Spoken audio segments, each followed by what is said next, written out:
The adult beverages are poor. The kids are asleep. Welcome to New Dad Gaming, a show about... Wait, I don't have a poem. Oh, no. You don't! No! You missed it. Hold on. That's it. Hold on. We can do this. We're doing it live. What are we talking about Oh. today here? Doing it Let's live. see.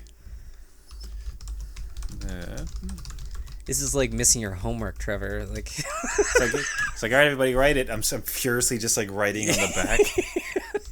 no gaming until it's done. What did you do? A few moments later. So now we'll consider it. Now we are live. Let's get an update on the Dad Gaming backlog. Is Balatro Jeff's new hit, or is it a slog? Trevor's back with the Spider, playing UFO 50 as a chore, but we'll see if they defeated any game with a high score. Not bad at all. Welcome to New Dad Gaming. That was great.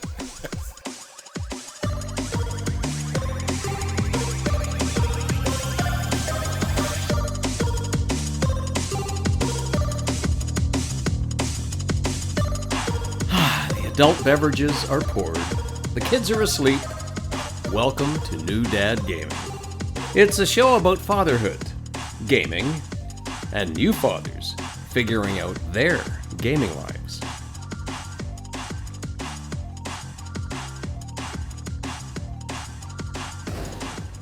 My name is Trevor, and I have a 7-year-old and a 9-year-old. And mad rhymes. I'm Jeff. I have a 14-year-old and an 11-year-old. Beats for days, non-stop lyrics. If anybody has a D&D campaign and they need a rhyming bard, you know who to call. Welcome everybody to another podcast, another show. A bit late on the last release, and I would like to say we had some fantastic reason. Some really phenomenal challenge or occurrence or celebration. Nope, just no. life. just day by day. Can we do it tonight? No, I'm busy. Can we do it tonight? I can't see straight. No. Literally exhausted. Yeah, like I am falling asleep right now. Yeah. Constantly. So yeah, as always, like thanks for all the messages in between. Absolutely adore to hear everybody. We'll set this up on the show if you anybody does want to subscribe to the show. Again, this is New Dad Gaming. Find us on all the major podcasting networks. If you hear anything in the show or have ideas, reach out to us, newdadgaming.com, or hit up on a social at New Dad Gaming. So we'll get right into it. I suppose a small call out at the beginning. I'm sipping on a beverage, but it is one that we've mentioned on the show before, Sober Carpenter. Oh, yes, yeah. Yeah, and these really are fantastic. And so I had an absolutely fabulous December. Just raucous. It was excellent. Okay. No regrets. I had my beer advent calendar, but I arrived at the end of it, and it's like maybe no alcohol for January. Just a little break. Maybe just like let's let myself reset a little bit. And so it wasn't formal. I know there's a lot of like dry January type things. It wasn't anything formal like that. It's more just I arrived after the holidays, and it's like let's just take the foot off the gas a little bit for a bit. Reasonable take. Yeah, and what's so great is like the amount of non-alcoholic beers now are really booming. Like this stuff is tasting good. Like I don't know if you've like sampled any in your recent treks. Not recently, but my buddy, well, besides you, is going on and raving about how they're very much into non-alcoholic, and the choice is great. Like, and a lot of them are way better than what I used to taste. So, like, again, like you were saying, selection is great, and I hope it grows. And really, it's kind of going on with the generations too. I think Gen Z is drinking less, so there's more of a market there. Yeah, not necessarily a bad thing. I just think too is like as we're getting older, like it's kind of hitting at the right moment. Yeah. Because I'll say this, like we had a fantastic opportunity with friends on a weekend, so I broke like in February where we are now, had the first beer. Definitely enjoy a beverage for sure, but it's sort of like if it's a Tuesday and you like to have something with dinner, and it's like I gotta wake up. I have to wake up early. Yeah. And make my kids pancakes. It's just like tying one on isn't going to make a lot of sense today. So, however, I'd still like to have that beer in front of the fire type of thing. So it just presents options. Right. Now, so two quick hints. What I have found at the current moment is the beers that they seem to have nailed are the lighter beers, like the lighter color beers. Okay. Yep. So anything with kind of like golden hue, so golden ales, golden ales, or a lager or pilsner, or the dark, so something like a porter. So the Guinness 0% is actually like really good. Oh. Where I'm finding they're struggling a bit is like in the ales, or like the ambers, because there's something about it, they just can't quite hit it. It's almost like with enough hops you can hide anything. Right. But anyways, like, so game, if it, any game, just all suffice to say, if gaming dads are looking into it, like I would challenge you to go take a look at it. The amount of like actually good tasting non-alcoholic beer is quite expanded, so Yeah. worth a look. Now, what a lot of sober reflection allowed for is a recommitment to our challenge of the year of no new games. Yes. So to give everybody a quick update, if in case anyone remembered, for this year, the gaming dads here had vowed to not take on any new games, and that's a really important wording, right? Because there's one thing to do purchasing, right? But with the deluge of free games that show up between Prime and Game Pass, everything else like that, we would have been just, it'd be easy to pick up 50 new games. So it's like, no new games that we've never played before. Focus on the backlog. So 1 month in, how you doing, buddy? How you surviving? Listen, some days are harder than others. Just take it one day at a time. Right? Like a new announcement will come out, maybe Nintendo drops a new game or something. I have held on. It has been difficult because a lot draw my eye and a lot could break me to be like, well, that'd be fun. Why don't I join in on the fun? Everyone's having fun over in that playground. Life is so short. Why do I Might as well. What has tempted you? So what showed up that you felt your resolve tested? So Kingdom Come Deliverance 2. Yeah. I knew it. But I saw that trailer. Yeah, so I have the first game. I played, probably 50 hours into it. Never beat it. Never really got anywhere close to the end, but I had a great time just being out in medieval land. And now the second one comes on and they're like, you know what?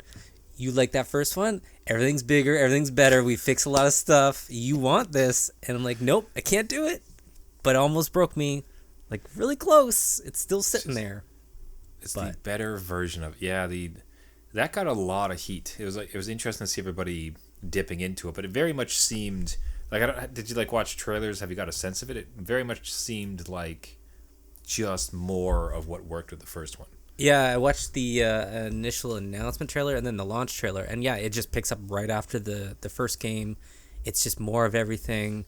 Again, they've just improved upon what they did with the first one, right? Like now they have their feet wet, they know what they're doing, and everything just looks so much better, and they fixed like little things like frame rate and stuff, and like even some of the fighting, and I just want to be in the world. And it's just a fun looking game, but I took this oath, this vow between us to not buy any new games, and play the backlog. So I did install the original again to try and get away. just to take the edge off. Let me go back and play my original. Yeah, like, oh, this is what you want, right? Brain, you just want this dopamine sitting in this game? Yeah, okay. So I did reinstall it, and I've played a few hours in it. So that's been it for me. Like, that's the only game that has really almost made me turn the key to buying. What about you, though? Are you still good, or? Still good, thankfully. I've not changed up my vows. The one that bothered me that I wanted to play would have been Lonely Mountains, Snow Riders. Oh, yeah. So I had played this game. This game was, at the time, for folks, I think at this point it'd be like 3 years, 4 years even. I'd got into it a bit, and it's this top-down, isometric, kind of polygon style. At the time it was around mountain biking down a mountain, and just awesome little physics. Like you just feel like you're controlling this little guy, tiny person in the real world, and scooping around. But it super low key, Like you're trying to get down, you die, but you press a button, you're right back to where you were. So just that soft, gentle, not like constant play. Yeah. And they took that exact formula and they just made it added snow. So now it's just skiing. But I do enjoy, really do love like a snowboarding or skiing game. So it almost more spoke to me than the original. As far as like it was right in my genre of the type of stuff that I liked anyway. So it's like, God damn it, that was, and it's on Game Pass. So it's just right. It's like it is a button click away. I would just be able to install it or even play it like on the go through streaming. And it's like, damn it, what? It does look, just with the footage running, it reminds me of Ski Free. Remember that old like shareware game? Oh, 100%. So yeah, and there's little jumps. There's always like there's a million little ways to do it. You could just, especially now, as far as like there's something really, I don't know if like you've kind of been finding the same too, but there seems to be for me like two very diverse avenues for gaming at the moment. And one is I need to not think, it needs to not matter, but it needs to be fun. So quick hits, because like, all right, I have like this 10-minute window or like a 20-minute window. Like I can't get into a big story and remember stuff. And then there's like the longer play stuff. But this type of one bothers me in that way because it's like, damn it, this is perfect for just like a 10-minute session between stuff. Yeah. I think we can make a little... No, we're good. I have so much. I could literally just go play the first one because that's already in my catalog. But this is so like almost DLC for it, right? Like they added snow, nice job, right. And you're going downhill on skis. We're not doing this every week. Okay. We're not going to drag each other down. We're going to build each other up. I'm just making the case for my own self. I'd be like, well, Jeff, like sequels didn't really count. Like I don't know what you're talking about. Like you're trying to, yeah. See, this isn't about me. This is about you. Yeah, just getting you to buy in and then support each other. Yeah. Well, or lack of support for one another. Yeah, that's right. Yeah, no, we'll stay strong. Month 2, it'll be summer before you know it, and then Christmas again. So we'll get through. I do agree with you on just like the two kind of versions of gaming, because I find myself even with Kingdom Come Deliverance, huge game, right? Lots of story to it. I spent 45 minutes on the grindstone because you have to like angle the axe and like make it perfect, and it was just so relaxing to me. Like I didn't have to do anything. I just spent my day doing that. It's like, this is all I've ever wanted. This is perfect. Your wife comes over. It's like, if you actually did that, you can make money. Yeah. Right? That's just a job. That's right. Yeah. Shh, it's okay. You just start an Etsy store with. You just start an Etsy store, like have a little grind wheel in the back house. Yeah. So where's Jeff? Just grinding these axes, Jeff finishes his workday. It's like, back to the grindstone. Back to the grindstone. What a great saying. No, literally, No. I'm going back to the grindstone. Now, a game you did dip back into, which I was a little surprised to hear about, because initially there was not the strongest of favorable reactions to it, was you mentioned that you mentioned something had come about with you and Balatro, beloved indie game from 2024. What's up with Balatro, buddy? I'm going to say a little bit of bamboozle here. I am not into Balatro at all. Okay. It is not me. It is my 14-year-old. Okay. Which this kind of goes into maybe a little bit bigger conversation with gambling and stuff, right? But you can't...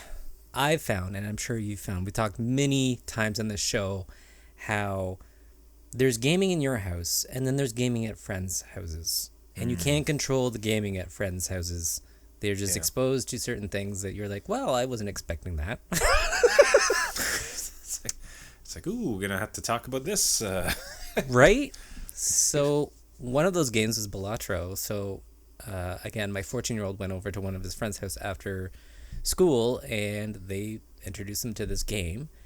And my kid, being very ADHD and very into math and very can see patterns in numbers immediately. This is his dopamine. This is the hit that keeps on going. And I will say that again, we sat down, we had the conversation because of the gambling aspect. Like, there's no actual gambling in this, but it could be a gateway into other things, right? I think that's what every parent would do, and I don't see it as bad as some of the other games where it's all microtransactions, anything. Like, as long as you realize, like, this is poker. This is something that you could, again, my brother was big into actual poker, and I just don't want to see my kid go down that same path. Like, just as a little fear in the back of my mind, right? But he is 14, turning 15 this year. Most people are playing Call of Duty, Grand Theft Auto. Like, do you know what I mean? Like, there are other worse things. He understands what it is. And Trevor, he's so good at it. Like, I looked up on top his players. Steam achievements, and he's already got half of them cleared. So That's amazing. He's just whipping through this game, and he'll come down saying, oh, like, whatever deck. I don't even know I played so little of it. He's on whatever deck playing. There's like 6 stakes or lanes that you could choose. I don't know. He's done half of them. He's collecting the packs, and he's just he'll chill with his friends. And I thought it was a single player game, which it is, but they'll go on Discord and they'll all watch each other play. Jeez. Hold on. So this is like the Discord thing really has passed me by. It's honestly like I swear I need to like take courses to understand Discord. Same here. Because it just feels like it is an entire avenue of discussion that has just seemingly passed me by. I have no clue about it. Yeah. But what you're telling me is like I have a Discord. I've been on Discord and talked on it before, but not. Some people tend to seem to live there. But you're telling me like they and their friends like will hop on there. And then like they're all sharing their screen or like one at a time, or do you have any insights on how that actually works? As far as I know, it's one at a time, right? So they'll allow somebody to kind of go through their run, and then they'll switch to the next person. So it's all very like organized. I'm not sure how it's done though. I don't know if it's through Discord or they just have a group in there, and then everybody gets online and they share the screens through other ways like Steam or whatever. But they're doing this all on their own, figured it all out, and they have these like weekly gaming sessions, and they're all in on it. Like, I'm like, huh, that's pretty cool. That's kind of cool. That's just like, damn, like, I wish I had that. Yeah, like for a single player game, buddies. Yeah. right? Like, I'm just watching someone who play cards, but they're all cheering each other on or like saying, oh, that's a bad pull or whatever. Like, I can hear them. Obviously, they're not quiet. But it's just a fun thing. I don't know. Like, I never would have thought. And it's just one of those things that was kind of sprung on me as soon as Balatro was mentioned. I'm like, oh, God. Oh, no. Let me get Trevor over here. He knows more. That's fascinating. Also, I was kind of curious about as far as, like you mentioned microtransactions, and, the inevitable V-Buck conversation has entered into our house. Yeah. Right? Where it's like, oh, I want these skins. And like, I continually push back and just like, that's exactly, it's like, you want a battle pass, right? He's like, yeah, I want the battle pass. I'm like, cool. That ends like in a week, right? And then there's another battle pass. And not only that, but once you get the battle pass, unless you get like 50 levels, you don't get everything. So that means you have to play a lot, right? Yeah. So this is like I was trying to get them to like see the pieces, how it all strings together. It's like they're just trying to trick you, to play a lot and to get your money. And then it's just it's a treadmill, right? Yeah. The thing about Balatro is it's still like it doesn't matter its intention. Like ultimately, like an addictive game is an addictive game and needs to be treated with caution. The thing about it though is like you do not get more by playing more. Mm-hmm. You know what I mean? So it's not as if like there's this achievement that okay, as long as you spend 100 hours this week, you'll get this special Joker card. Like it's nothing. It's just like you pay $8, you get a complete game that has zero what I would call like psychological hooks that are geared specific. It's like I want to addict you, so I'm going to do this or that. Right. As opposed to like it is just a really enticing loop that captures like some people. Yeah. So it does make, now it is like adjacent to poker, like it's poker hands. Yeah. But because there is like that lack of like money thing, and it's also just like it's really hard to say it's pro, because if you try to do, I've played, let me go to the casino because I've played Balatro, so I'm just gonna go sit at the poker table. Right. It's not No. the same in the slightest, right? Because like you don't have magical jokers that like blow up your hands. So yeah, so I can see why I think your reaction and your caution is well founded. I think it's I would find it to be okay, because I think even at my age, like I was starting to play poker with my friends, not a lot, but one of those things like we have a night out and somebody is like, it's like, oh, we're adults, we're playing poker, haha, type of thing. So it feels like it's a reasonable age to kind of enter into it. Yeah, as you said that, I did find out that they do play poker in the caf at lunch. So like, not Magic the Gathering, like cool kids. yeah, no, not Magic. I did ask about that actually. I'm like, does anyone play Okay. Magic, or does anyone play Pokemon or whatever? Like, Yeah. Does yeah. anybody?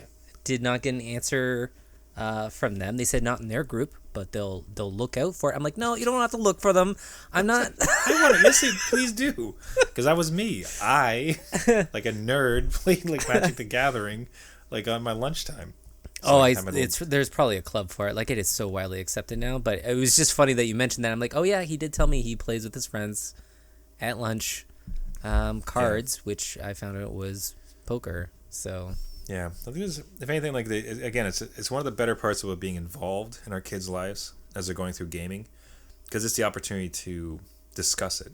yeah, for sure. Because you can even talk to gambling, and you just show the numbers. It's like 95% of all gamblers lose, definitely down. Like there's no gambling winners, and those that win anything are ones that like kind of dipped in and never did it again.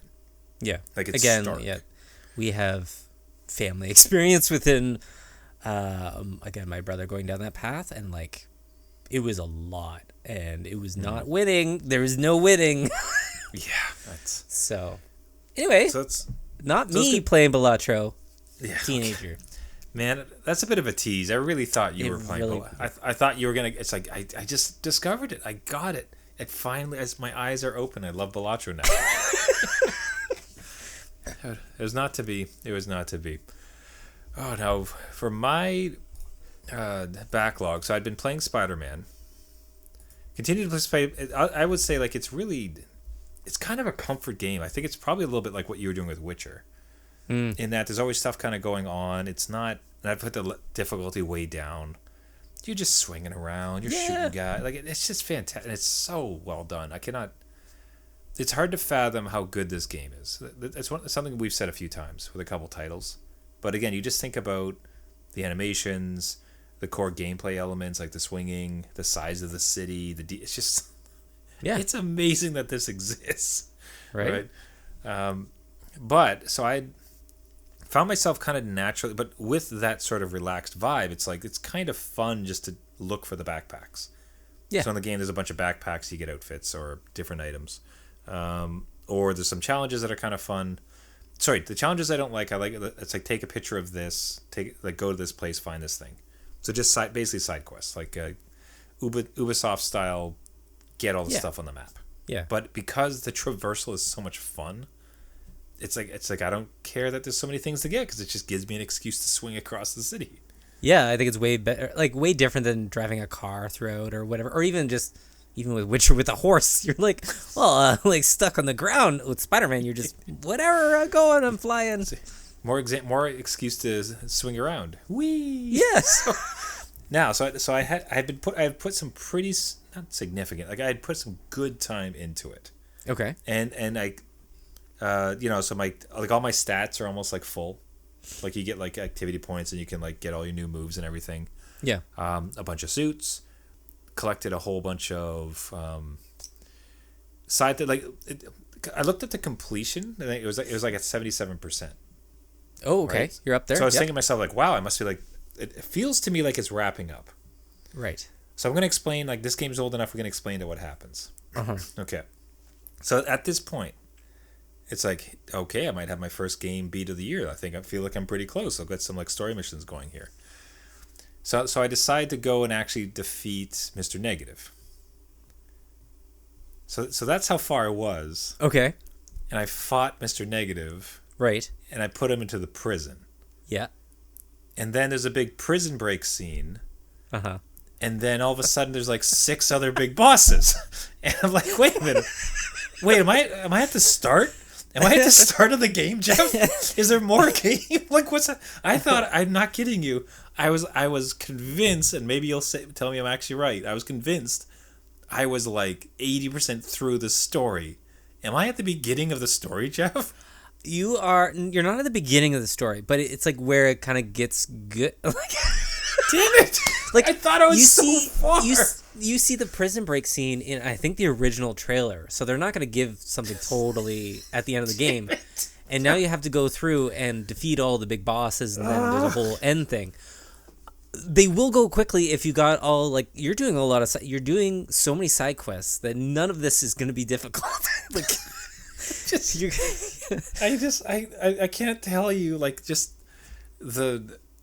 that slow moment. It's where it's a camera scene where, like, it slowly gets closer to your face, but the background goes like flying up behind you. Right. It's like and at that moment he realized, and I'm I punch Vulture, and then I show up, and then Rhino hits me. Yeah. And then all the rest of them show up, and these little boxes show up in the corner. Oh no, they're loose. Yeah. And it just. Oh, I'm at the beginning. I've hardly even started. Oh no. No, you're far enough in, like, that it makes sense, but you have a ways to go. Like, the game, I think. Sorry, I think the game warns you, like, hey, you're entering the last mission. If you want to do anything, right, now's the time. Like, I think an actual dialogue box will pop up. So until you see that, I would just go full force. Just go nonstop. Beeline. Yeah. That is hilarious. That is good times. You're like, I'm almost done. Wait a minute. It's just the size of the like Mr. Negative battles. I just thought that, like, it must be pretty far. And I think it's, like, safe to say that you are far in the game, but like half? Not one battle away from. Oh, definitely half. Definitely half. Like, these boss battles, I think, is like that still hurts, because again, I thought it was like 80 to 90, and I'm like no, at half. No, it's just like, no, yeah, 60%. Let's say that. Cool. From what I remember, maybe I'm totally off, and you're like, nope, I got the entire game to go. Thanks for that, Jeff. Well, we'll find out where we get to. Anyways, like, not against it. I'm excited, 'cause, again, like, excellent game. Having so much fun with it, so, like, pleased to do it. But I thought I'd be able to announce here, like, beat the first one on my backlog this year, and I am halfway there. You're still gonna wait for that. Go me. Now, so that's my foolishness, but as best I understood, you actually beat a game on your backlog in this last while. Yeah, so not swinging through the skies, beating bosses, and defeating vultures. But Gran Turismo 7 was one I picked up just before the holidays or at the holidays, and I had a great time with it. And it's one of those things that I think are kind of looking at the backlog and just play what you have. Really helped me through this, because it was just something like I just dedicated to. I'm like, no, I'm setting this. I'm not going to kind of go off and play other games. I'm just going to have my time with this and kind of just, taste what's there. And sure enough, I beat the entire story. It was a blast. That's good awesome. 30 hours until, the story itself is done. And then they've got all sorts of, like, online weekly challenges and new cars, and you can play this thing to death, right? Like, it can be never ending if you wanted it to. But it was something just to go through, complete all the training courses. I didn't get gold medals on anything, but just having fun and getting in it, done. So, at least one of us. We got one. We're waiting on you. You'll get there. We'll get there one fine day. Yeah. I think if I had more, it's one of those, if some massive amount of money showed up, and space, I suppose. I think what would be really interested, like, looking at this and seeing reviews about the PSVR 2. I know. Specifically for this, like, it seems like it's the greatest, easiest, cheapest driving rig you could possibly get. I've heard good things. Yeah. You know what I mean? So it would almost be like it's like, I just decided I'd like to have a driving rig. So you get a PS5, you get a PSVR 2, some sort of seat, and, like, the whole steering wheel thing. Yeah. God, what is that, 2,000? Like, at least? Like, wrapped up probably. altogether? Yeah. 2 or 3. Yeah, You for need the whole, space for it too, but yeah. And forget the space. Let's assume you can build a shed in this like silly fantasy world. Yeah, you could live in there. But yeah, it honestly, like, this game looks so good, and I can remember fondly playing the racing games on the original PSVR, not Gran Turismo, but like a different one that I had. Yeah. That it's like, geez, it would almost be worth it just to get it. Now, do you think you'll keep with it? Like, are you compelled to go back perhaps weekly and try a challenge from time to time? It is like 150 gigs sitting on my hard drive, so I'm gonna say no. I will go back to it eventually, but for having it sit there and kind of eat up space on my PS5, which is already very limited, I do think I have to move it off. It is still fun. I think I'll, again, dip back in. If by chance a VR2 were to show up, or maybe a wheel is on sale somewhere, I think I would have a blast just having fun with it again in that kind of space. It's a totally different experience, right? With you're in VR and stuff. And again, like you said, this is just flagship title for anything virtual reality. So, now, are your kids into it at all?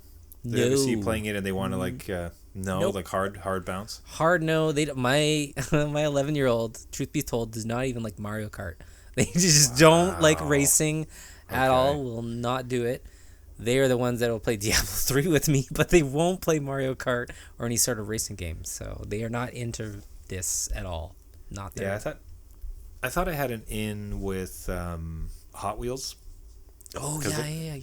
Hot Wheels came with like fantastic title. Like it's a lot of fun, like how they put it all together. But it just bounced off. Like, I don't know if that's like a trend at all with like younger gamers. I'd love to hear from the audience.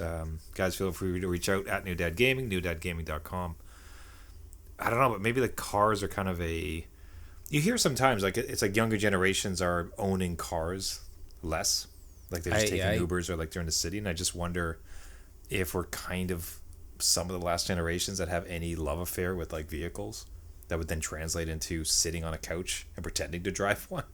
It could very well be, right? Like, I don't see my kid owning their cars. Like, and I had one immediately at 16 because it was cheap enough and I can get one, right? But yeah, maybe these car games are just for us now. It's just like old man stuff. This is old man stuff, and like I don't even go into the details of it and tune everything. I do basics, but like, I don't know. It just seems not their jam.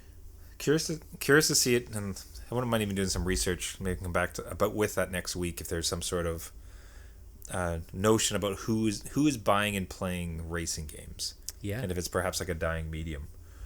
Now the one game I have been revisiting as part of this entire thing is UFO 50. So as by way of reminder, this is a retro style. It's like you buy a game, but within it are 50, you can almost call it cartridges, in like 50 different games. Vastly different. Like there's this one I was playing that is a you purchase tokens, but those tokens are kind of like laid down on a table, and then like you throw them at the other tokens and it causes damage to someone else's tokens, but it's like set in this medieval world, right? So it's like a battler. It's amazing. Like it's just fun, tiny little experiences, and there's 50 of them.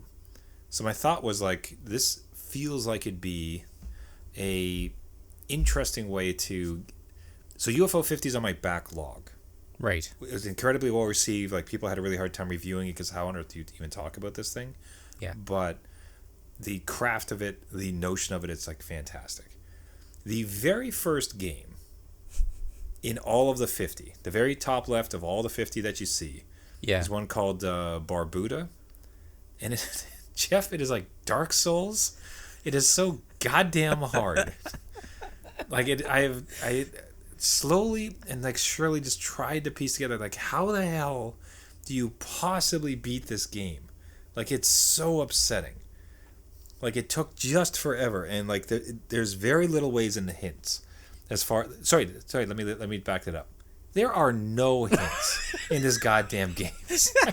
Like there's like jelly beans that'll kind of give you some words, but like it's hardly enough to see it. Right. Is it like structured like Mega Man where you pick the wrong stage and you're just screwed? Do you know what I mean? Like whereas Mega Man you're like, well, if I gain these other weapons, that stage is a lot easier and then it's good. But if this is just horrible. It's and not. hard. It's very much a Metrovania, Okay. where you start and you don't necessarily have a bunch of equipment, and then slowly and surely you go through it, traverse, pick up equipment, and then that unlocks other sections, and then you're able to like finally kind of beat the game. But like the difficulty is like we're talking like old school NES, like 5 levels, no hints, instant death, awful controls. Like the guy moves at like a snail's pace. Like it's so hard to understand hitboxes. Like this game is just like, it's, as much as I'm like deriding it, like I adore it. Like Right. I really am enjoying it. Sorry, adore is too good. I am intrigued by it and I like playing it and I'd like to beat it. I'd also like to not look up spoilers because I know there would be a walkthrough. And what has been rewarding is that like I've gotten very far. I've almost found absolutely everything. I think I've basically kind of found everything I need to in order to like beat it and get it done. So it's just It's that sense of accomplishment. That's totally but here's the thing, like the challenge with that, like then it's just a time sunk. Sink. Because as much as it is excellent to feel that accomplishment, as you said, it's like, yeah, I figured this out on my own. It's like, I know that I can finish it out on my own, but I just don't have 2 months of my slow ass dad gaming time to dedicate this to figure it out. So I'd prefer just to, read the guide. Anyways, at present, I'm real close to beating it. Like at least like I know that I feel it. I'm on the cusp of doing it. It's just a matter of putting in the time, like getting past the difficulty. It's the Dark Souls of the UFO 50, and it is just cruel with the fact that it doesn't that it's the first title in this entire thing. Like I wonder how many people like bounced off it because they were like, I just don't want to do this. It just even seeing some of the gameplay where you poke a pixel and a new tunnel opens up. You're like, oh my god, how was I supposed to know that? It's totally retro in that way. Like I would give this to my kid and be like, all right, go figure it out, because I do not have the mental capacity to zone in on this thing for ever and ever. But there's so much of like, how would you possibly know about that? Yeah. Anyway, it's fast. I'll update. Like I'm curious about like when I looked at this game as far as this backlog challenge, it's like, would I like to be able to claim that I beat all 50 of these games? Like, and I think it's going to come down to, is it fun? Because I just... life on Earth, Jeff, is very narrow. Like, we're all blessed with a very small amount of time on this Earth. And I don't know that I want to spend it. Right. beating these games. But we will see if there's like accomplishment and fun. Well, wait to hear. Maybe it's this or Spider-Man. We'll see which one comes first. I was so close. I thought it was 50%. I thought I was so close. I love it. All right, everybody. That'll wrap it up for us for the week. Thank you, everybody, for listening. This has been New Dad Gaming. If you like the podcast, you can go ahead and find us on all the major podcasting networks. So Google, Spotify, Caster, anywhere we find your podcast, just search for New Dad Gaming. If you have your own games that you're struggling with, if you have an NES version of Dark Souls, are you a Gran Turismo aficionado? Do you have difficult conversations with your kids with Balatro as an entranceway into poker? All the things and above. One of the best parts is the back and forth we have with gaming dads. Reach out to us at New Dad Gaming on all the socials or newdadgaming.com. Everybody, can't thank you enough for listening, and until next week, my name is Trevor, and I have a 9-year-old and a 7-year-old. And I'm Jeff. I have a 14-year-old and an 11-year-old. Remember, everybody, just because you became a dad Does not mean it's game over.